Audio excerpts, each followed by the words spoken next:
క్రీస్తునందు ప్రియులు దేవుని పిల్లలైన మీ అందరికీ కూడా ఈ సాయంకాల వేళ క్రీస్తునామములో శుభములు తెలియజేసుకుంటున్నాను. ఈరోజు మనం పరిశీలించబోయే అంశం దేవుడు శిక్షించే నేరగాళ్ళు అని. దేవుడు శిక్షించే నేరగాళ్ళు. ప్రియులారా, దేవుడు ప్రతి మనిషిని పరిశోధిస్తాడు అని మనకు తెలుసు. వారి వారి క్రియలను బట్టి దేవుడు వారికి శిక్షను కానీ నిత్య జీవాన్ని కానీ ఇస్తాడని కూడా మన బైబిల్లో చదువుకున్నాం. కనుక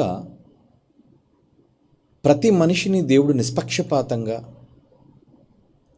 పరిశోధించటంలో ఒక తండ్రిగా వారు ఎటువంటి స్వభావాన్ని కలిగి ఉన్నారు అన్నది ఆయన ప్రతి ఒక్కొక్కరిని పరికించి చూడటం వలన వారి ముగింపు దినానికి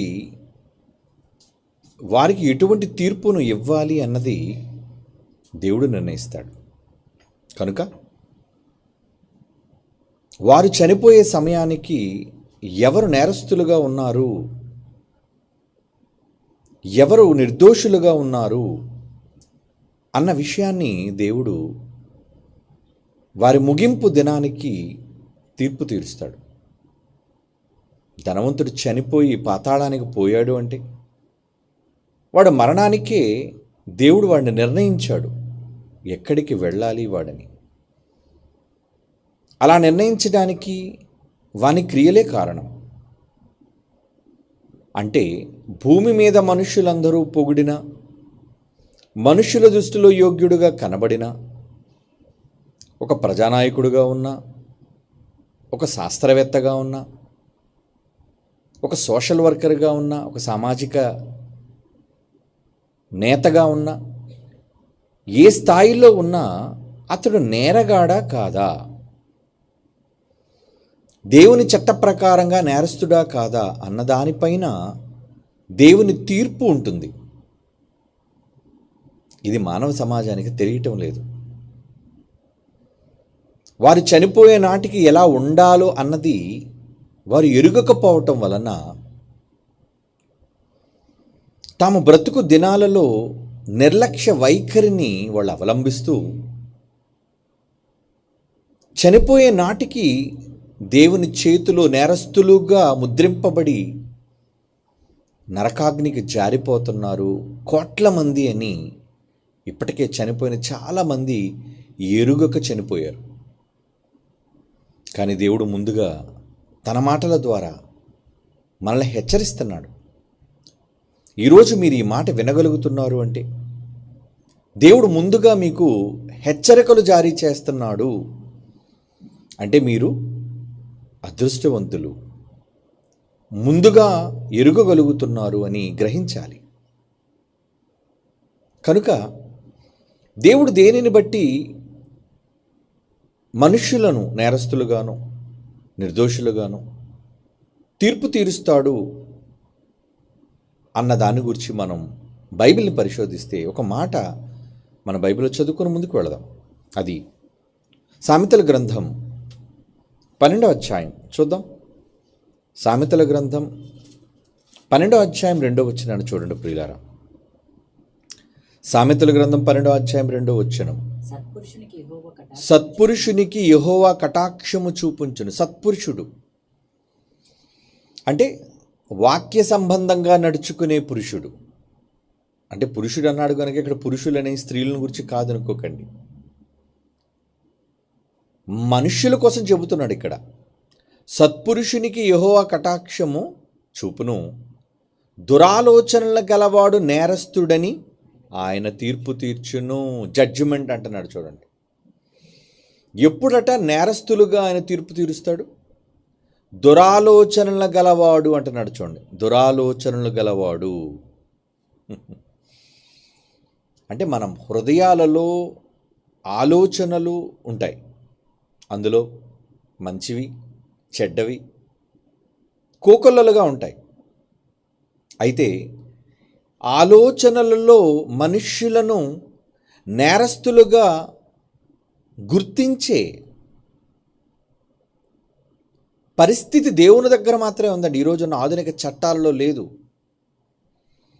మనిషి ఏది ఊహించినా తన తలంపు తప్పు కాదు, క్రియలను బట్టి తీర్పు. అంటే వాళ్ళు చేసే పనులు, శరీరాలతో చేసే వాటిని బట్టే వాళ్ళు నేరస్తులుగా ఈరోజున్న ప్రపంచ దేశాల్లోని చట్టాలు తీర్పు తీరుస్తున్నాయి. కానీ వారి ఆలోచనలను బట్టి నేరస్తులుగా తీర్పు తీర్చే చట్టాలు లేవు. ఎందుకంటే ఎన్ని మనిషి ఆలోచించినా అవి బయటికి వ్యక్తపరచడు, లోపలే ఉంటాయి. కానీ దేవుడు అంతరంగాలను పరిశోధించువాడు గనుక మనిషిని తన మనస్సులోనే నేరస్తుడిగా ఆయన పరిగణిస్తున్నాడు. అందుకే నూతన నిబంధనలోని యేసుక్రీస్తు వారు క్రొత్త చట్టాన్ని ప్రపంచానికి పరిచయం చేస్తున్నప్పుడు వారు చెప్పిన మాట ఏంటో తెలుసా అండి? వ్యభిచారము నేరమని చెప్పబడిన మాట మీరు విన్నారు ఒకనాడు. అయితే నేను మీతో చెప్పున్నదేమనగా అని మత్తయి సువార్త 5వ అధ్యాయం 28వ వచనాన్ని చూడండి. అక్కడ ఏమంటున్నాడు? వ్యభిచారము చేయవద్దు అని చెప్పబడిన మాట మీరు విన్నారు. నేను ఈరోజు మీతో ఏం చెబుతున్నానంటే, ఒక స్త్రీని మోహపు చూపుతో చూచు ప్రతివాడు అదే క్షణాన తన హృదయమందు ఆమెతో వ్యభిచారము చేసిన వాడగును అంటున్నాడు. చూడండి, ఆమెతో వ్యభిచారము చేసిన వాడు అంటున్నాడు. చేసినవాడు ఆలోచనే కదా. ఏమండి, ఆమె శీలం చెడిపోలేదు, ఆమెను కనీసం మనిషిగా తాకనైనా తాకలేదు. ఈ మాత్రం దానికి అతను నేరస్తుడిగా పరిగణించవచ్చా అంటే దేవుని చట్టం అవుననే చెబుతుంది. అంటే ఆలోచనల్లోనే నేరం, క్రియలలో నేరం. ఈ ప్రపంచం చట్టాలు అది కూడా నిరూపించబడితే క్రియలలో కూడా నేరాలు చేసి తప్పించుకొని తిరుగుతున్న వాళ్ళు చాలామంది ఉన్నారు. ఎందుకంటే ప్రూఫ్ కాలేదు కాబట్టి, ప్రూఫ్స్ లేవు కాబట్టి. కనుక దేవుని చట్ట ప్రకారం అయితే ఒక స్త్రీని మోహపు చూపుతో చూచు ప్రతివాడు అప్పుడే తన హృదయమందు ఆమెతో వ్యభిచారము చేసినవాడు అగును. చేసినవాడు తలంపే చేయటం, తలంపే నేరం. నీ తలంపే నిన్ను నేరస్తునిగా అప్పచెబుతుంది అన్నది ఈరోజు బైబిలులోని క్రొత్త చట్టం. చాలా కఠినంగా ఉంది కదండి. అంటే ఆలోచనలు ఎంత జాగ్రత్తగా కాపాడుకోవాలి. దేవుడు మనుషులను ఆలోచనల్లోనే నేరస్తులుగా పట్టుకుంటున్నాడు అని తెలిసినప్పుడు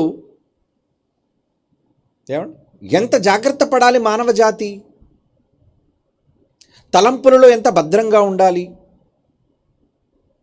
కానీ లోకం చూడటం లేదు కదా. మనల్ని అడిగేది ఎవరు, మనల్ని నేరస్తులుగా నిలబెట్టేది ఎవరు అనుకునే భావనలో ఈరోజు ప్రపంచం యథేచ్ఛగా తమ అనుకుంటున్న వ్యర్థమైన ఆలోచనలన్నిటినీ కూడా వాళ్ళు కొనసాగిస్తూనే ఉన్నారండి.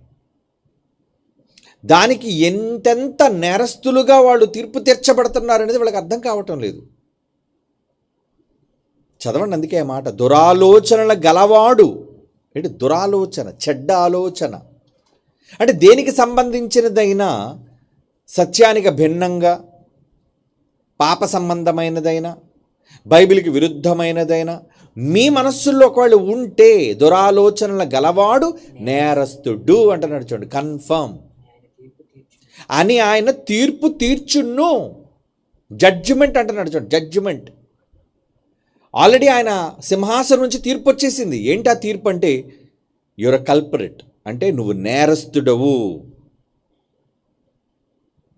దేవుడు చెప్పేశాడు నేరస్తుడని. అంటే దేవుడు తీర్పు తీర్చే వీళ్ళందరూ నేరస్తులు, నేరగాళ్ళు అని అర్థం. ఏమండి, చట్టాలలో ఎప్పుడైనా ఒక వ్యక్తి పైన ఒక ఎఫ్ఐఆర్ ఫైల్ అయినప్పుడు, లేదంటే మొట్టమొదటిసారిగా ఒక కేసు అతని మీద ఫైల్ అయినప్పుడు, స్టేషన్కి అతని మీద వచ్చినప్పుడు అతని బ్యాక్ రికార్డ్ చూస్తారండి ఎప్పుడును. అంటే ఇతను ఏమైనా పాత ఖైదీయా, ఇతని పైన ఏమైనా పాత నేరాలు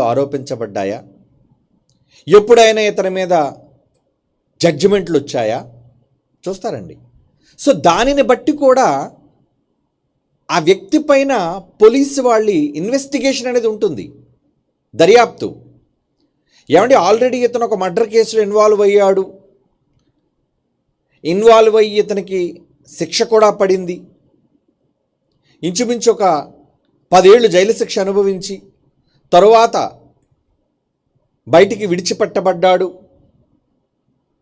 అని ఒకవేళ బయటకు వచ్చిన తరువాత కూడా ఒకవేళ ఒక శిక్ష, ఒక కేసు నీ మీద నమోదైతే నీ ప్రాచీన పరిస్థితులను బట్టి, అంటే ఆల్రెడీ ఒకప్పుడు మీరు పాత నేరస్తులు కనుక, శిక్ష అమలు చేయబడిన వాళ్ళు కనుక, వెంటనే పోలీసు వాళ్ళు మీ పైన నెగిటివ్ ఇంపాక్ట్ అంటారు, అంటే ఒక వ్యతిరేక భావన అనేది వాళ్ళ మీద ఖచ్చితంగా వచ్చేస్తుందండి. ఎందుకంటే అంతా కూడా రికార్డెడ్.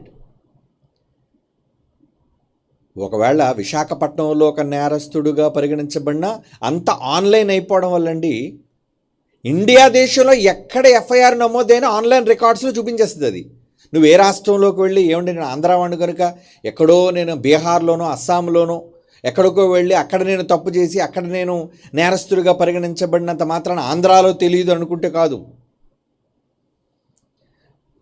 అందుకే నేరస్తుల తాలూకా ఫింగర్ ప్రింట్స్ కావచ్చు, వాళ్ళ తాలూకా రికార్డ్స్ కావచ్చు, డేటా అంతా కూడా భద్రపరిచి పోలీస్ శాఖ ఉంచుతుంది, క్రైమ్ డిపార్ట్మెంట్. కనుక ఒక నేరం జరగగానే ఇతడు ఎక్కడైనా నేరాలు చేశాడా, నేర ప్రవృత్తి కలిగిన వాడా కాదా అనేది చూస్తారు. దానిని బట్టే వాళ్ళు నీ మీద కార్యాచరణలోనికి వస్తారు. ఒకవేళ లేదనుకో, కొంత నీ పట్ల సానుభూతి చూపించే అవకాశం ఉందో. ఇప్పటివరకు ఇతని మీద ఏ ట్రాక్ రికార్డు లేదండి, ఇతని మీద ఎటువంటి చెడ్డ సమాచారం కానీ పాత నేరాలలో కానీ ఇతడు ఎక్కడ ఇన్వాల్వ్ అయినట్టు కానీ లేదు అని అందనుకోండి, కాస్త సానుభూతి చూపించవచ్చు. ఇదంతా నేను ఎందుకు చెప్పానంటే, దేవుడు కూడా మనిషి యొక్క మనస్సులను, ఆలోచనలను నీ జీవిత కాలంలో ఆయన స్కాన్ చేసినప్పుడు నువ్వు పాత నేరస్తుడువా, అంటే నీలో దురాలోచనలు ఉన్నాయా? ఆలోచనలే, క్రియల వరకు వెళ్ళలేదు, ఇంకా క్రియలేమి చేయలేదు, అమలులోకి వెళ్ళలేదు. నేను కేవలం ఆలోచించాను ప్రభువా, చెడ్డగా నేను ఆలోచించాను అంతే, నేనేమి చేయలేదు అని ఒకళ్ళు నువ్వు అన్నా, దేవుడు నీ క్రిమినల్ రికార్డ్ చెక్ చేస్తారంటే నువ్వు ఎప్పటి నుంచి దురాలోచనలు కలిగిన వాడుగా ఉంటున్నావు. దాన్ని బట్టి మీ మీద ఆయన ఎలాగా అమలు పరుస్తాడు తన తీర్పుని? నీ పట్ల సానుభూతి చూపిస్తాడా? లేదురా. వీడు రికార్డ్ చూస్తే ఆల్రెడీ చాలా విషయాల్లో వీడు ఆలోచనల్లో చాలా తీవ్రమైన నేరస్తుడిగా కనబడుతున్నాడు అని దేవుడు గుర్తిస్తాడండి. అందుకే దురాలోచనల గలవాడు నేరస్తుడని ఆయన తీర్పు తీర్చును. సామెతల గ్రంథం 24వ అధ్యాయం 9వ వచనం చదువుతామండి. సామెతల గ్రంథం 24వ అధ్యాయం 9వ వచనం. అక్కడ ఏమంటున్నాడు? మూర్ఖుని యోచన పాపము. మూర్ఖుని యొక్క యోచన కూడా పాపము అంటున్నాడు. చూడండి, యోచన అంటే ఆలోచన అండి, లోన ఊహించటం అండి, దురాలోచనలండి. అంటే నేరస్తులు, నువ్వు మూర్ఖుడుగా ఉండి తప్పుగా నువ్వు ఆలోచన చేసినా అది పాపం, సిన్ అంటున్నాడు. ఈరోజు ఏదో బయట శరీర సంబంధమైన పాపాలు చేసేవాళ్ళ నేరస్తులుగా పరిగణించబడుతున్నారు అనుకుని ఈ మూర్ఖలోకం మనస్సులలో కూడా వాళ్ళు చేసే తప్పుడు ఆలోచనలకు, చాలామంది తప్పుడు ఆలోచనలు కదండి, అనవసరంగా వ్యక్తులను అపార్థం చేసుకోవటం, అనవసరంగా వ్యక్తులపై నిందలు మోపటం, ఏమండి సత్యాన్ని అసత్యంగా మార్చుకోవటం, ఇవన్నీ కూడా ఆలోచనలే. ఏమండి మరి ఆలోచనలన్నిటిని బట్టి వారు పాపులా కారా? పాపులే. మూర్ఖుని యోచన అంటే మూర్ఖులు, వాళ్ళ ఆలోచనలు ఎలా ఉంటాయి? మనం ఎంత మంచి చెప్పినా, ఎంత వాక్యంలో ఉన్నది ఉన్నట్టుగా చెప్పినా వినరు, నమ్మరు. వాడు మూర్ఖుడు, వాడు అనుకున్నదే నిజం అనుకునేవాడు. కనుక దేవుడు అలాంటి వాళ్ళని ఏమంటున్నాడు? నువ్వు పాపివి. మరో మంచి మాట చూద్దామండి. సామెతల గ్రంథం 15:26 చూడండి ప్రియులారా. సామెతల గ్రంథం 15:26. దురాలోచనలు యెహోవాకు హేయములు. అసహ్యం అటండి దురాలోచనలు. అంటే ఎవరైనా ఎవరిని గూర్చి అయినా చెడ్డగా ఒకవేళ ఆలోచిస్తే నిజాలు తెలియకుండా, ఎందుకంటే ఇప్పుడు కూడా మనం చెప్పుడు మాటలు వినేవాళ్ళం. ఒకరు చెప్పగానే ఎదుటి వ్యక్తి ఎలాంటి వారో అనేది వెనక ముందు ఆలోచించకుండా ఒక నిర్ణయానికి వచ్చేసేవాళ్ళం. ఒక తప్పుడు ఉద్దేశాలను మన యొక్క మనస్సుల్లో ఫ్రేమ్ చేసేసుకుంటాం. అంటే అవన్నీ ఏంటన్నమాట? దురాలోచనలు, తప్పుడు ఆలోచనలు. అలాంటివి ఏమంటున్నాడండి? దురాలోచనలు యెహోవాకు హేయములు. అంటే అస్సలు ఇష్టం ఉండదటండి దేవునికి. చెడ్డగా మనస్సులో దేనిని గూర్చి అయినా యోచించటం అనేది నేరం, నా దృష్టికి నేరం. వాడు నాకు అసహ్యం. ఏంటండి, క్రియల వరకు వెళ్లకుండా ఆలోచనల్లోనే మనిషి తప్పు విధానంలో ఆలోచిస్తేనే దేవుడికి అసహ్యుడిగా మారిపోతాడా? ఆయన తీర్పు తీర్చేస్తాడా? మరి అవే కదా ఇప్పటివరకు మనం చదువుకున్న మాటలు. అంటే వాళ్ళని లోపలే నేరస్తులుగా ఆయన కన్ఫర్మ్ చేస్తున్నాడా? అదే కదా ఇప్పటివరకు మనం చదివిన మాటలలోని ఆంతర్యం. ఇర్మియా గ్రంథం 9:8. ఇర్మియా గ్రంథం 9:8. వారి నాలుక ఘాతుక బాణం, అది కాపట్యము పలుకుచున్నది. ఒకడు మనస్సులో వంచనాభిప్రాయం ఉంచుకొని నోట తన పొరుగువానితో సమాధానముగా మాట్లాడును. నేను ఈ సంగతులను తెలుసుకొని వారిని శిక్షింపకపోదునా అని ఏమంటున్నాడు చూడండి. నాలుకట ఘాతుకమైన బాణం. బాణమా?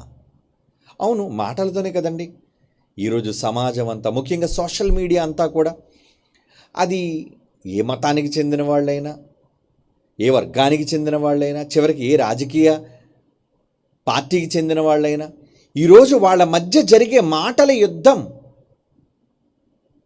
ఆ మాటల చేత ఎదుటివాడిని వాళ్ళు చేసే దాడి, మాటల దాడి.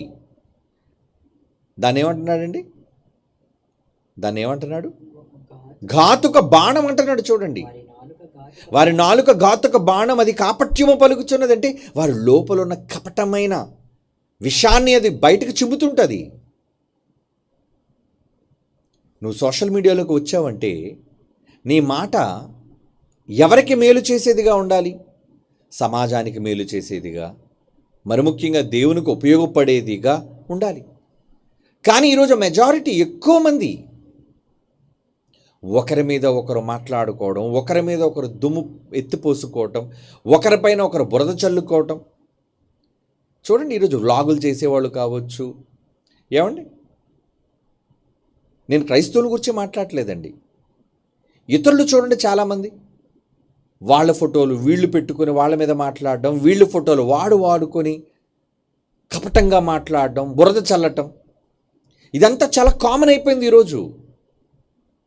కారణం అంటే వాళ్ళు ఏ స్థితికి వెళ్ళిపోయారు అంటే కపటమైన విషయాలను పలకటం.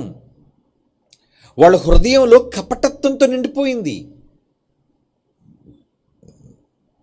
ఒకడు మనస్సులో వంచనాభిప్రాయం ఉంచుకొని, మనసులో ఏముందంటే వంచన, వాడు ఆలోచనే దురాలోచన పెట్టుకొని ఒకళ్ళు సమాధానంగా మాట్లాడినా, నేను ఈ సంగతులు తెలుసుకుని వారిని శిక్షింపకపోదునా? నేను శిక్షించకుండా ఉంటానా? అలాంటి వాళ్ళని ఖచ్చితంగా నేను శిక్షిస్తాను.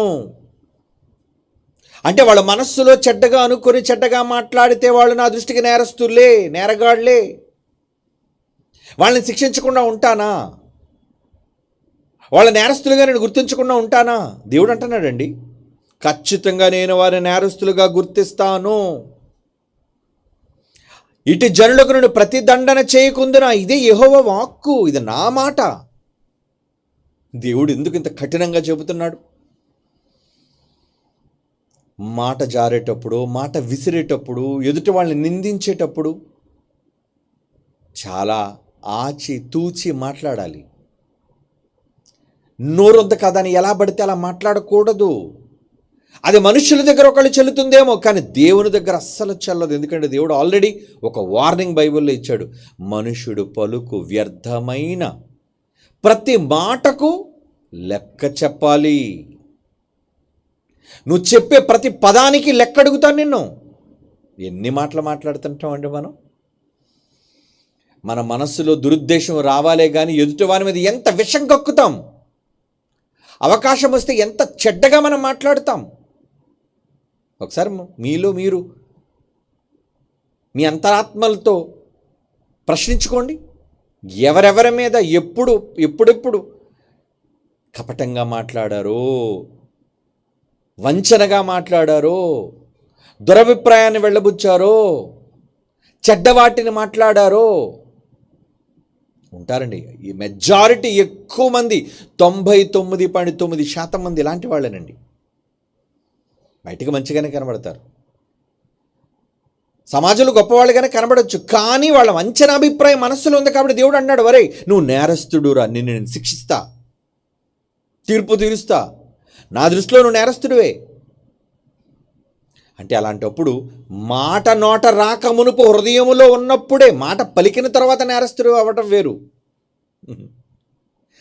ఏమండి, దేవుడు పరిశీలించినప్పుడు ఎలా పరిశీలిస్తున్నాడట? 139లో చాలాసార్లు మనం చదువుకున్న మాట, నడక పడక అన్నిటినీ చూస్తున్నావు, మాట నా నోట రాక మునుపే నీవు నా అంతరంగాన్ని, నా హృదయాన్ని. 139:4 ఉంటుందండి ఆ మాట. అంటే ఆయన పరిశీలిస్తున్నాడా? ఏం అవసరం అండి ఆయనకి పరిశీలించడానికి? మాట నా నాలుకకు రాక మునిపే అది నీకు పూర్తిగా తెలిసింది. తలంపు రాక మునిపే నువ్వు ఏది ఊహించబోతున్నావో. ఏమండి, దేవుడు మొట్టమొదటిసారిగా ప్రపంచానికి విధించిన శిక్ష ఎప్పుడు చెప్పండి? మొట్టమొదటిసారిగా యావత్తు ప్రపంచానికి దేవుడు విధించిన మొదటి శిక్ష అదే జలప్రళయం. అది కానీ 6వ అధ్యాయంలో ప్రపంచాన్ని అంతటి నీట ముంచి చంపాడు దేవుడు. దేనికో తెలుసా? దేనికి చంపాడు తెలుసా? దానికి వెనక కారణం చూడండి, విచిత్రంగా ఉంటుంది. ఎందుకయ్యా నువ్వు నీళ్లతో ఇంతమందిని చంపేశావు? మరి ఆ కాలానికి వేల మంది ఉన్నారు, లక్షల మంది ఉన్నారు, మనకు తెలీదు. మొత్తానికి జనాంగం అయితే చాలా విపరీతంగానే ఉన్నారు. వాళ్ళందరినీ కూడా ఎందుకు చంపేశాడంటే, ఆదికాండం చూడండి 6వ అధ్యాయం 5వ వచనం చూడండి. కారణం, రీజన్ చెబుతున్నాడు.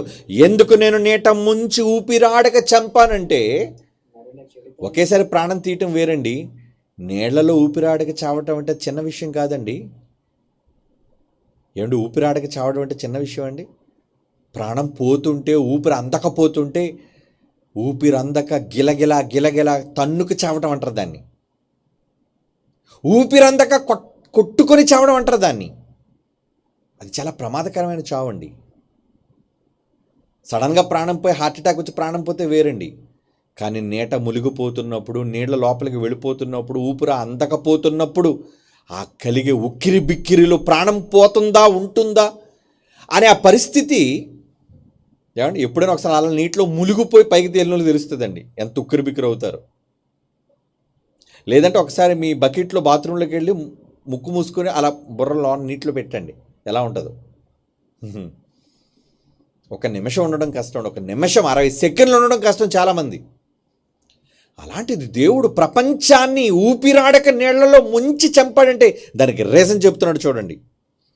నరుల చెడుతనము భూమి మీద గొప్పదని. 6వ అధ్యాయం 5వ వచనం ఆదికాండం.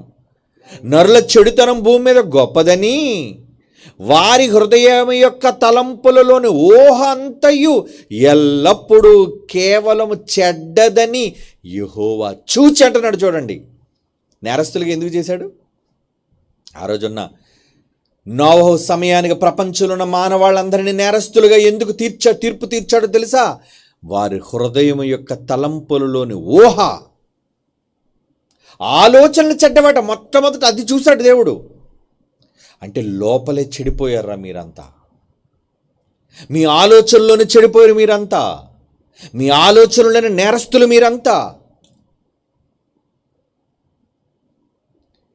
వారి హృదయం యొక్క తలంపులలోని ఊహంతయు ఎల్లప్పుడూ కేవలము చెడ్డది అని యెహోవా చూచి భూమి మీద నరులను చేసినందుకు సంతాపమునుంది హృదయంలో నొచ్చుకొని అంతేనని ఆజ్ఞాపించాడు, జలాలకి ముంచేయండి అని.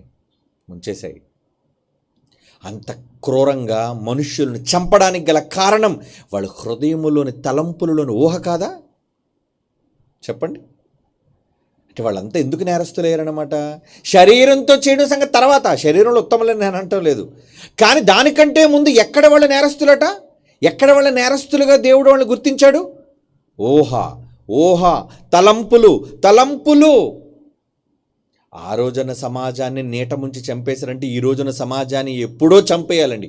కానీ అనవసరంగా ఏమండి సంధి చేసుకున్నాడు కదా, ఒడంబడికడ ఒట్టేసుకున్నాడు కదా. అది కదా ధనుస్సు కనబడుతుంది, 7 రంగుల ధనుస్సు ఆకాశంలో కనబడుతుంది. ఇక నేను మనుష్యులను జలప్రలయంతో నీటితో చంపను అని ఒట్టేశాడు గనుక సమాజం బ్రతికిపోతుంది. యేసుక్రీస్తు వారు మధ్యకి వచ్చారు గనుక ఏమండి సమాజం బ్రతికి బట్ట కడుతుంది ఎప్పటికీ. ఎందుకంటే క్షమ,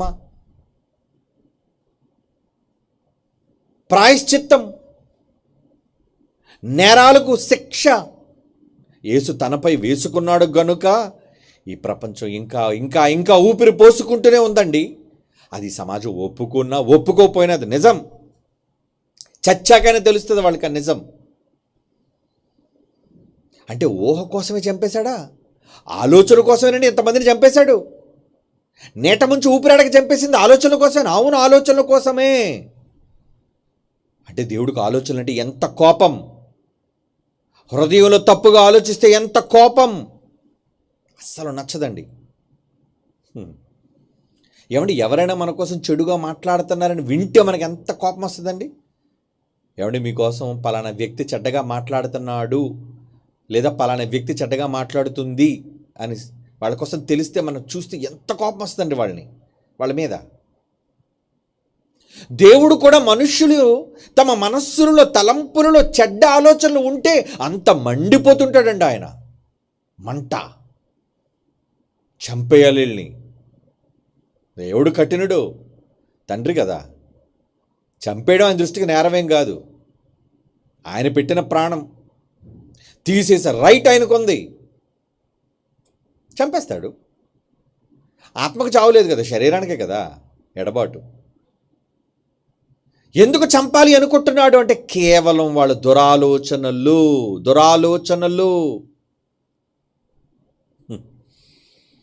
ఇక 8వ అధ్యాయం 21వ వచనం చూస్తే ఎప్పటి నుంచి చెడ్డగా వాళ్ళు మారిపోయారో చెబుతున్నాడు చూడండి. ఆదికాండం 8వ అధ్యాయం 21 అండి. నరుల హృదయాలోచన బాల్యము నుండి చెడ్డది. హృదయాలోచన బాల్యము నుండి చెడ్డది. అంటే చిన్నపిల్లలు మంచోళ్ళు అనుకున్నారట. అయ్యయ్యో చిన్న పసికోనండి, ఏం తెలియదండి, మంచోళ్ళు. దేవుడు అన్నాడంటే తప్పు కాదండి. చిన్నప్పటి నుంచే ముదిరిపోతున్నారండి వాళ్ళు, బాల్యము నుంచి చెడిపోతున్నారండి వాళ్ళు. మరి ఏం చేయాలి?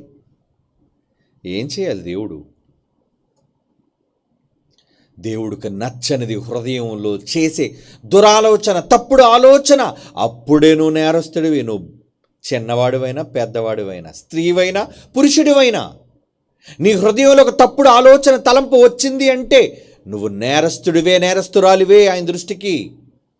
ఆయనకి నచ్చదు అసలు. తప్పుగా ఊహించడమే నచ్చదు, ఊహే నచ్చదు ఆయనకి.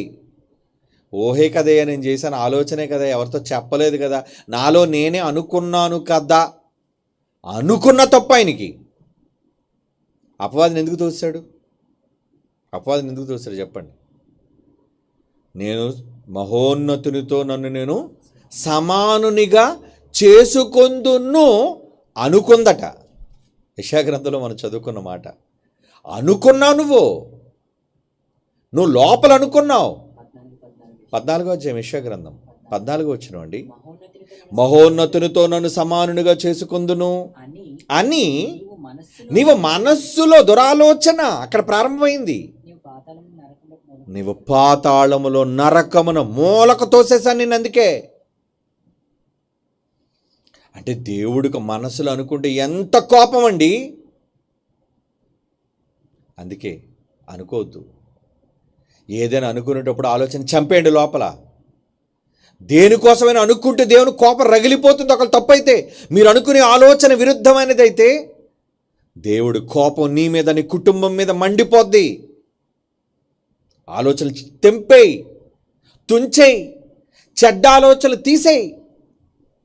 దేవుడు హెచ్చరిక చేస్తాను, లేదా నేను నీకు శిక్షించే నేరస్తుడు.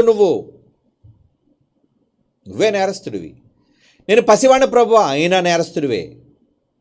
నేను వృద్ధాప్యంలో ఉన్నాను ప్రభువా, అయినా నువ్వు నేరస్తుడివేనరా. సీనియర్ సిటిజన్ లేదు, జూనియర్ సిటిజన్ లేదు. నువ్వు మనిషిగా దురాలోచన చేస్తే నువ్వు నేరస్తుడివి. నువ్వు ఊహిస్తేనే నా దృష్టికి నేరస్తుడివి. ఏమిటి, ఊహ వచ్చినందుకే మనుషులు చంపేశాడు, ఊహ వచ్చినందుకే మనస్సులో అనుకున్నందుకే అపవాదిని పరలోకం నుంచి గెంటేశాడు, నరకంలో పాతాళను ఒక మూలకు పంపేశాడు. అంటే అప్పటి నుంచి ఎప్పటి వరకు ఆయనకు పడలేనిదంటూ ఏమనుంటే మనస్సులో చెడ్డగా ఊహించడం. అంటే ఇప్పుడు మీరు ఏం చేయాలి చెప్పండి? ఆయన హృదయాంతరాలను పరిశోధించేవాడు కాబట్టి, అమ్మో నా మనస్సులోని ఆలోచనలు అనవసరంగా ఒకరిని గూర్చి తప్పుగా, నేరస్తులుగా నేను అనుకోకూడదు, ఎదుటివాడితో చెప్పకూడదు, నేను చేయకూడదు. ఇది చేశానా ఆయన కోపం రగిలిపోతుంది నా మీద.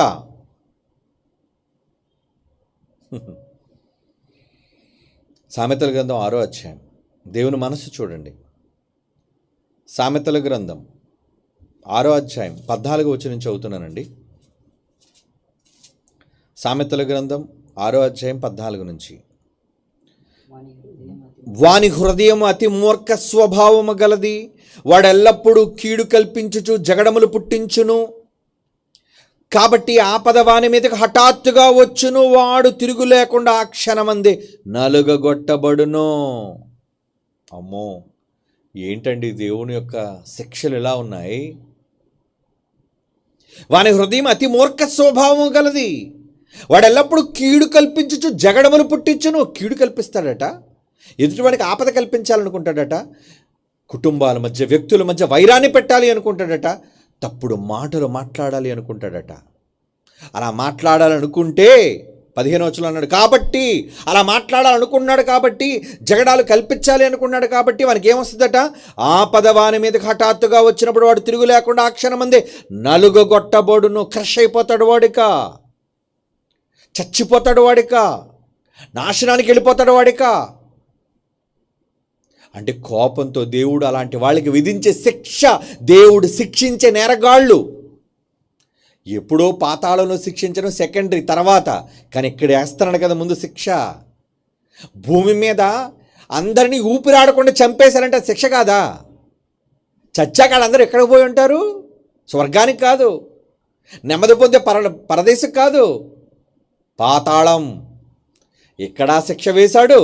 ఏమండి, చచ్చాక పాతాళంలో కూడా శిక్ష వేస్తూనే ఉన్నాడు. అంటే దేవుడు విడిచిపెట్టడా? దురాలోచనలు విడిచిపెట్టాడండి. ఆయనకు చాలా కోపం అండి. తప్పుడు ఆలోచనలు ఆయనకు కోపం. హేయం అని కూడా చదువుకున్నారు ఎందాడా. హేయం, హేయం అంటే అసహ్య, ఛీ, అలాంటి వాడిని అసలు ముట్టుకోకూడదు, అలాంటి వాడితో మాట్లాడకూడదు. హేయము అంటే అది అంటరానిది అని అర్థం. అలా చూస్తారట వాడిని దేవుడు. కాబట్టి ఏమన్నాడు? కాబట్టి వాని మీద 15వ వచనం, హఠాత్తుగా వచ్చిన వాడు తిరుగు లేకుండా ఆ క్షణమందు నలుగగొట్టబడును. యెహోవాకు అసహ్యములైనవి 6 కలవు. ఆయనకు ఆరు ఉన్నాయటండి నచ్చనివి, అసహ్యమైనవి. 7 ఆయనకి హేయములు, 7 ఆయనకు నచ్చని ఉన్నాయట. అవేవనగా అహంకార దృష్టియు, కళ్ళలాడు నాలుక అంటే తప్పుడు మాటలు, గర్విష్టి చూపు, నిరపరాధులను చంపు చేతులు. 18వ వచనం, దుర్యోచనలను యోచించు హృదయము. ఇందులో ఇది కూడా ఉందండి. ఎంత ప్రమాదమో చూసారా? యెహోవాకి నచ్చనిది, అసహ్యమైనది, హేయమైనది ఏంటంట? దురాలోచనలు యోచించు హృదయం, చెడ్డ ఆలోచనలు. మంచిగా ఆలోచించవా? ఎప్పుడును కొందరు ఉంటారండి, ఎప్పుడు వాళ్ళకి చెడు ఆలోచనలే. వాళ్ళ మీద మాట్లాడడం, వీళ్ళ మీద మాట్లాడడం, ఏ రోజు వాళ్ళ నాలుక ఇతరుల మీద మంచి మాట్లాడదు. మొత్తేస్తాడండి దేవుడు వాళ్ళని, శిక్ష విధించేస్తాడండి. అప్పుడప్పుడు వాళ్ళు చేసిన మంచి పనుల వల్ల కొంత వాళ్ళకి శిక్ష వేగం తగ్గిందేమో, వచ్చేయాలి ఈ పాటికే. కానీ అప్పుడప్పుడు మనం దేవుని కోసం చేసిన మంచి పనులు ఉంటాయి కదండి, అవి ఆపుతుంటాయి. నీ మీద కీడు రాకుండా అవి ఆపుతుంటాయి. కానీ మితిమీరిపోయినప్పుడు అమలు చేస్తాడు శిక్ష. దురాలోచనలు యోచించు హృదయము, నచ్చవట ఆయనకి. హేయం అంటున్నాడు చూడండి, ఆయన హేయం, నచ్చదు, నాకు ఇష్టం ఉండదు. దేవుని పిల్లలారా, అంటే ఇలాంటి బైబిల్లో చదివినప్పుడు ఎవరు నేరస్తులు?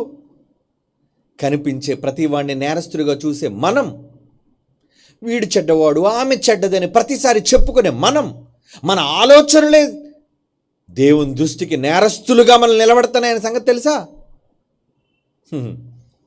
తప్పు చేసే ప్రతి వారి పట్ల వేలెత్తి చూపించి వీడు చెడ్డవాడు ఈమె చెడ్డది అని చెప్పి మానవ జాతి వాళ్ళ ఆలోచనలో ఊహ చెడ్డది కదా. దేవుడు వాడిని వేలెత్తి చూపిస్తున్నాడు ఏమని? అరే నువ్వు నేరస్తుడురా, నువ్వంటే నాకు అసహ్యంరా, అసహ్యం నువ్వంటే నాకు, దేవుడు చెబుతున్నాడు. అది ఇప్పుడు వాళ్ళకి తెలియట్లేదండి. హఠాత్తుగా కీడు వాళ్ళకి సంభవించినప్పుడు, వాళ్ళు కీడు వాళ్ళ నెత్తిన పడినప్పుడు వాళ్ళకి అర్థమవుతుందండి. ఒకళ్ళు పడినా చాలామందికి అర్థం అవుతుందండి ఎందుకు జరిగింది ఇదని. దేవుని పిల్లలారా, అందుకే దేవుడు అంటున్నాడు, దేవుడు ఏమని హెచ్చరిక చేస్తున్నాడు చూడండి. కీర్తన గ్రంథం 66వ కీర్తన 18వ వచనం, 66వ కీర్తనలోని 18వ వచనం. నా హృదయములో నేను పాపమును లక్ష్యము చేసిన ప్రభు నా మనవి వినకపోవును. నీ హృదయంలో పాపమును లక్ష్యము చేసిన ఎడల, తప్పును ఒకవేళ నువ్వు సమర్థిస్తే, తప్పుడు మాటలని ఆలోచనలు ఒకవేళ నువ్వు అంగీకరిస్తే, దాని ఇతరులతో పంచుకుంటే, ఎదుటి వాళ్ళతో డిస్కస్ చేస్తే, అందరి మధ్య మాట్లాడుతూ పక్కకి వెళ్ళిపోయి ఇద్దరు మాట్లాడుతానంటే ఎలారా పక్కనితో మాట్లాడాలంటే, దేనికి పక్క వెళ్ళిపోయావు? ఏదో దురాలోచన, ఏదో తప్పుడు ఊహ, ఏదో తప్పుడు నేరం, ఎదుటి వాళ్ళది కళ్ళలాడే నాలుక, దురాలోచన కాదా? అప్పుడు నీ మనవి ఎలా వింటాడు? ప్రభు నా మనవి వినకపోవును అంటున్నాడు చూడండి. అలాంటి వాళ్ళ మనవట దేవుడు విండటండి. మనస్సులో ఒకళ్ళు తప్పుడుగా ఊహించి, తప్పుడుగా ఆలోచించి, తప్పుడుగా ఎవరి మీద నేరస్థాపన చేస్తే, నువ్వు నేరగాడివి, నీ మాట నేను విన్నో, నీ మనవి నేను ఆలకించనంటే నువ్వు ప్రార్థన చేసిన వేస్ట్ అని. తప్పుడు ఊహలతో ఉన్న వాళ్ళు ప్రార్థన చేస్తారని ఎందుకు చేయరు? అందరూ భక్తులే.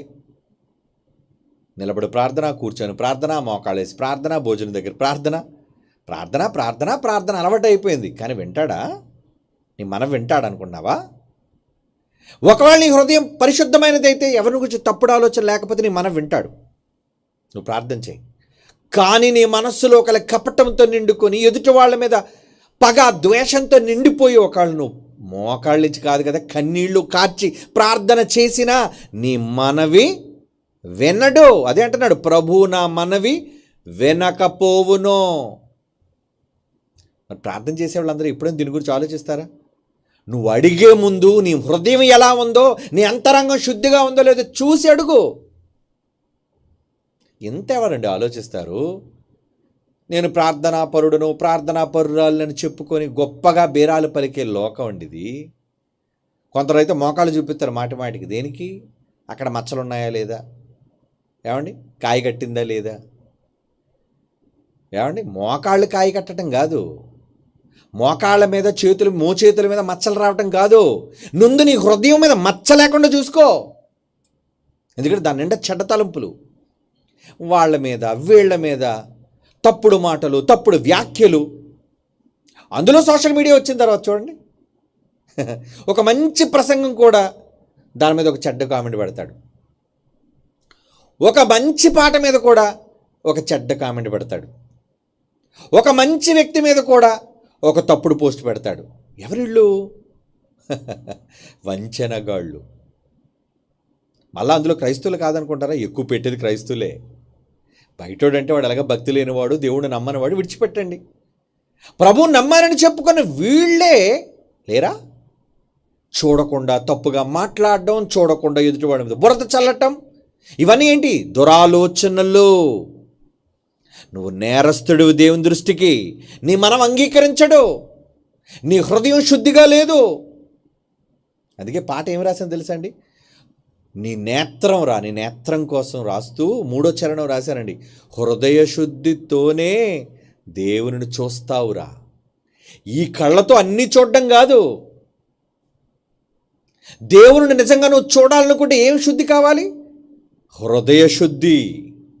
నీ హృదయం శుద్ధిగా ఉంటేనే నీ కళ్ళు బాగుండేవి, నీ దేహం వెలిగేది. లేదంటే నీ కన్ను చెడిపోయింది. కన్ను చెడిపోవడం అంటే కన్ను బాగానే ఉంది కదా. కన్ను చెడడం కాదు అక్కడ. ఈ కన్ను వెనక దాగి ఉన్న హృదయం, తలంపులకు మూల కారణమైన నిలయం ఏది? బ్రెయిన్. అక్కడ నీ దృష్టి, అక్కడ నీ ఆలోచన, నీ ఊహ అంతా అక్కడ. కనుక అంత బాగు చేసుకున్నావు. నువ్వు బాగు చేసుకోవాలి. నీ కళ్ళు శుభ్రం చేసుకోవడం సంగతి తర్వాత. కంటికి చూపునిచ్చే బ్రెయిన్ అక్కడ శుద్ధి చేయి. దేంతో శుద్ధి చేయాలి? వాక్యం అండి. నువ్వు వాక్యం వింటే నీ హృదయం దీపమై వెలిగితే నీ కన్నులే వెలిగిపోతాయి. నీ కనిపించిన అదృశ్యమైన వాటిని అన్నిటినీ చూస్తావు. చివరికి దేవుడిని నీ కళ్ళతో చూస్తావు.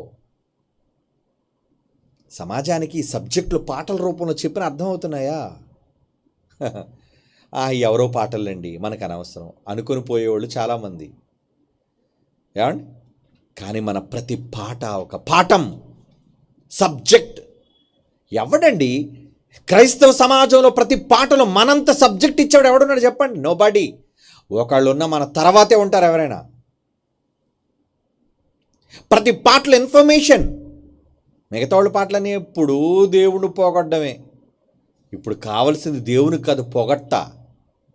సమాజానికి హెచ్చరిక, సమాజాన్ని బాగు చేయటం, సమాజానికి సందేశం ఇవ్వటం.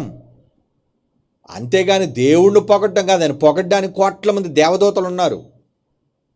అవి చాలవా నువ్వు పొగడ్డానికి?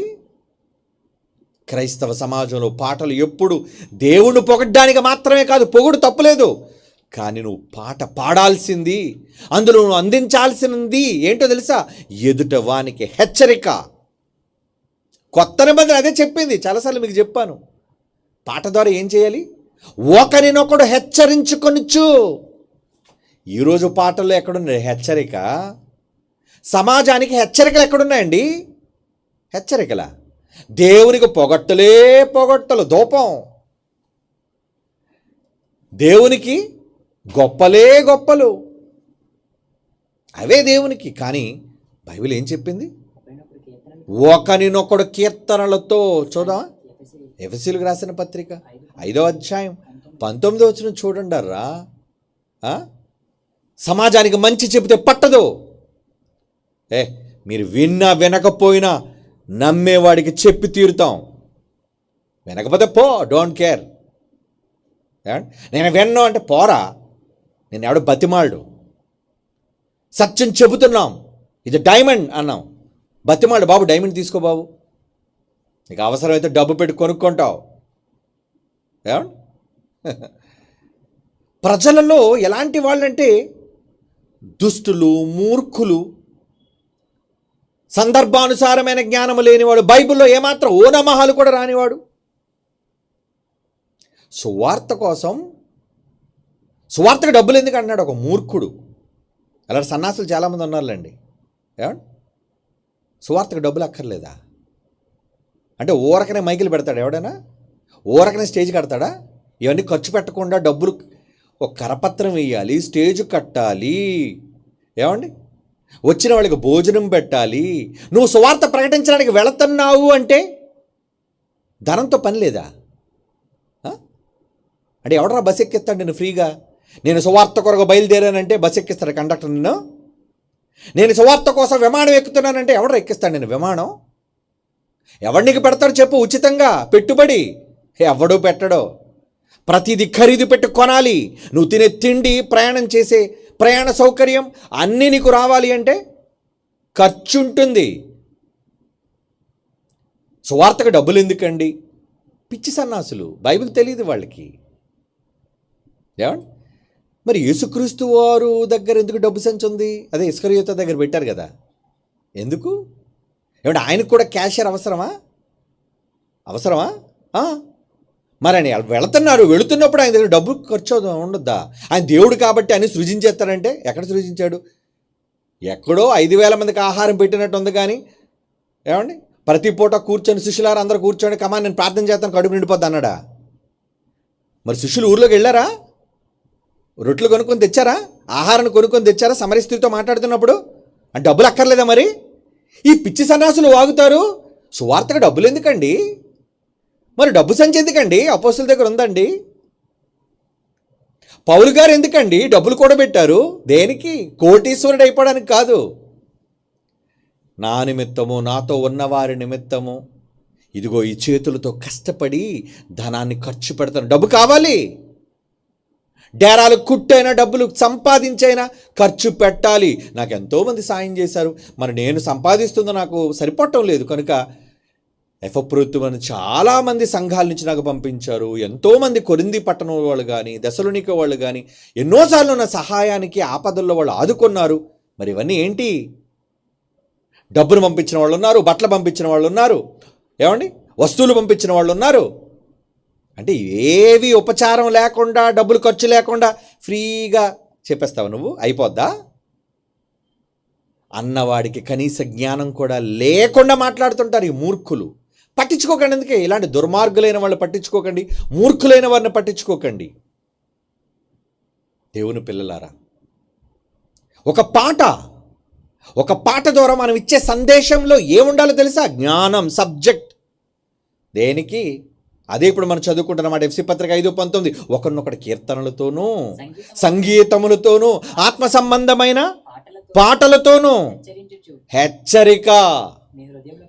మీ హృదయములో ఏ హృదయం అయితే చెడిపోతుందో ఆ హృదయంలో నేరస్తుడిగా దేవుడు తీర్పు తీరుస్తున్నాడు కనుక, దేవుడు నేరస్తుడిగా పట్టుకుంటున్నాడు కనుక ఒరే ముందు హృదయాన్ని కడుక్కోరా. ఏమంటే చాలామంది పాపం పాటలు విని నిజంగా మీ పాటలు మమ్మల్ని మారుస్తున్నాయండి. Yes, so happy. ప్రతి విన్న పాట ఏమంటే ఒక లవ్ సాంగ్, వండర్ఫుల్ హిట్ కదండి అది. ప్రేమను గుర్చిన పాట ఈ సమాజంలో పిచ్చి ప్రేమికులైన వాళ్ళది వస్తుంది. February 14 ఏ వాడు చూసినా చేతిలో గులాబీ. ఏమండి ఆ నెత్తి మీద వెంట్రుకలు సరిగ్గా ఉన్నా లేకపోయినా, వాడి గడ్డం సరిగ్గా మొలిచినా మొలవకపోయినా, వాడి ఎముకలన్నీ బొముకలుగా కనబడుతున్నా, ఏమండి వీడు మాత్రం తయారైపోతాడండి కమీజులో కింగ్ కాంగ్ లాగా. ఎందుకు? ఒక అప్సరస సుందరిని కలవడానికి. దేనికి? ప్రేమ, లవ్. వీడి మోహానికి ప్రేమకు అర్థం తెలియని నీచమైన సమాజం, అవసరాలుగా వాడుకొని వదిలేసే సమాజం, కడుపు చేసి తప్పించుకొని పారిపోయే సమాజం, స్త్రీలను పురుషులను స్త్రీలను ఒకరినొకరు మోసం చేసుకునే సమాజం, వ్యర్థమైన ప్రేమలకు అర్థాలు చెప్పుకునే వీళ్ళు. ఏంట్రా మీకు తెలుసు ప్రేమ అంటే అని చెప్పాం హెచ్చరిక. That is love song, the love anthem of 2026 అని పేరు పెట్టాను. అందుకే లవ్ యాంథమ్. ఎవడండి కాదనగలడు మన పాటల విషయంలో? మన పాట ప్రతి ఒక్క సబ్జెక్ట్ దేవుడు ప్రేమే నిజమైన ప్రేమరా, ఏది ఆశించని ప్రేమరా, గగనాలు దాటి వచ్చిన ప్రేమరా నీ కోసం, కొడుకునే బలిచ్చుకున్న ప్రేమరా నీ కోసం. ఇంతకు మించిన ప్రేమ ఎక్కడుందరా ఈ ప్రపంచంలో అని ప్రశ్నించిన పాట బంపర్ హిట్ అండి, సూపర్ హిట్. ఎవడు ఒప్పుకుంటేటో ఒప్పుకోపోతేట రై మా పాటల్లో సబ్జెక్ట్ ఎదుట వానికి హెచ్చరిక, పిచ్చి ప్రేమల వెంటే తిరిగే యువతకు హెచ్చరిక. చదవండి అదే మాట ఎఫ్సి పత్రికలో ఏమనుంది? ఒకనినొకడు కీర్తనలతోనూ సంగీతం. సంగీతం అంటే నిజంగా ఆ పాట వెనక వినబడుతున్న మధురమైన సంగీతం, ఆ వాయిద్యాలు. ప్రశాంత్ భావించాడు కదా, వండర్ఫుల్. ఏమండి ఎంత మంచోడు అంటే అండి, సినిమా ప్రొడ్యూసర్లు ఆయన దగ్గరికి వెళ్ళి డబ్బుతో వెళ్ళారండి. డబ్బుతో వెళ్ళి, ఈ మధ్యన మీ పేరు సోషల్ మీడియాలో బాగా వినబడుతుందండి, మరి మా మూవీకి మీరు వాయిస్తారా అంటే, సారీ బ్రదర్, నేను దేవుడి కోసం తప్ప ఇంకెవరి కోసం నేను నా సంగీతాన్ని వినియోగించదలుచుకోలేదని తిప్పి పంపేశారండి. మంచోడు కదండి. Very good, very good, very good Prashant. అందుకే దేవుడు అతను షైనింగ్ మెరుగుదిద్దుతున్నాడు. ప్రశాంత్ పేరు ఎందుకు మారుమవుతుందో తెలుసా? అంత మంచి సంగీతాన్ని ఇవ్వడానికి గల కారణం ఏంటో తెలుసా? మనం అతన్ని ఎన్నుకోవడానికి కారణం ఏంటో తెలుసా?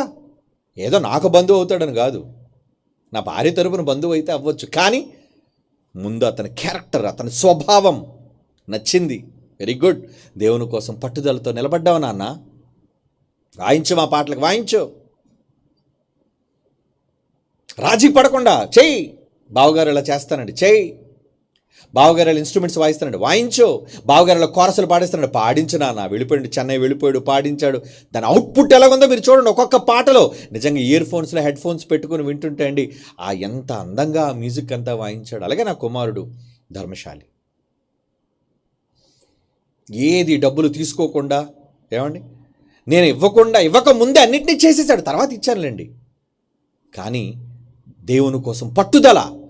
ఎందుకు చెయ్యాలి? ఈరోజు ఎంతోమంది మన పిల్లలు సింగిల్స్ వాయించేవన్నీ కూడా ధర్మశాల దగ్గరికి వెళ్ళి పాటలు ఎంత మధురంగా చేస్తున్నాడండి ఆ కుమారుడు కూడా. కారణం BOUI అనే ఈ గొప్ప సంస్థ, దీనిపైన ఒక గొప్ప సంఘం క్రైస్ట్ చర్చ్. మనమందరం కూడా నిష్కపటమైన హృదయాలతో దేవునికి మెప్పు కలగాలని శ్రమిస్తున్న శ్రామికులు మనమంతా. లేకపోతే ఇన్ని వేల మందికి భోజనాలు ఏంటండి? ఏమండి, మా దాంట్లో మా మెనూలో ఇది పెట్టామంటే దాన్ని చాలామంది ఏమండి కామెంట్లు చేసుకున్నారు. ఏమని అనుకోనివ్వండి. సెమినార్కి వెళ్ళడానికి ఆఖరికి మెనూలు చెప్పుకుంటున్నారండి అని కూడా అన్నారు. అనుకోనివ్వండి. అంటే మనం సెమినార్లో ఏమండి ఎలాంటి రుచికరమైన భోజనాన్ని ఇన్ని వేల మందికి ఉచితంగా డబ్బులు తీసుకొని పెట్టడం వేరు. అందరూ ఆశ్చర్యపోతున్నారు, ఇన్ని వేల మందికి ఇడ్లీలు ఏంటండి, ఇన్ని వేల మందికి ఏమండి ఏంటండి టిఫిన్లు ఏంటండి, ఈ నాన్ వెజిటేరియన్ ఏంటండి, ఈ బిర్యానీ ఏంటండి, ఉచితంగానే పెడుతున్నారా ఇది? అది మన ప్రేమ, లవ్. దేవుని పేరట వచ్చిన వాళ్ళకి మనం ఇచ్చిన ఆతిథ్యం అది. అంతకంటే గొప్పగా కోట్ల కన్నా ఖరీదైన దేవుని మాటలను ఇచ్చాం వాళ్ళకి, వాళ్ళ మనస్సులో పెట్టాం. ఏమండి, వాళ్ళ పాటలు చేతనిచ్చి పంపించే, కమాని వెళ్ళండి వినిపించండి, ఈ సమాజానికి దేవుని కూర్చిన జ్ఞానాన్ని వినిపించండి. అందుకే మన సంగీతం ద్వారా వినిపించే పాటలు హెచ్చరించుచు మీ హృదయములలో ప్రభువును గూర్చి ఏమండి పాడుచు కీర్తించుచు. దేవుని పిల్లలారా, మన పాటలు నిజంగా ఎంతోమంది దాతలైన వాళ్ళు తమ త్యాగాల్ని, కష్టాన్ని నిజమైన దానికోసం ఇచ్చారు. ఏమండి, పబ్బులో వేసుకో డ్యాన్సుల కోసం కాదా, మ్యూజిక్ కోసం కాదు. చాలామంది చేస్తున్నారు పబ్బుల్లో గెంతడానికి. డిచ్చికి అనుకున్నావు ఇది? ఏమండి, ఈరోజు పబ్బుల్లో వాయించడానికి కాదు, ఇవే కావాలి. ఎందుకంటే యువత చెడిపోయే దౌర్భాగ్యమైన ఈ యువత గెంతడానికి తప్ప తాగి ఏమండి ఒళ్ళు మిన్ను కానకుండా గెంతడానికి కావాలి మ్యూజిక్. అలాంటి మ్యూజిక్ కాదు మంది. ఎదుటివాడిని హెచ్చరించే మ్యూజిక్, బాగు చేసే పాట, అందులో ఉన్న సందేశం. ప్రతివాడు దేవుని గురించి గొప్పగా రాసేవాడే, కానీ ఎదుట మనిషిని హెచ్చరించడానికి రాసేవాళ్ళు ఎంతమంది ఉన్నారు? అందులో నెంబర్ 1 స్థానం BOUI క్రైస్ట్ చర్చ్. దేవుని పిల్లలు, ఇది మన అతిశయం.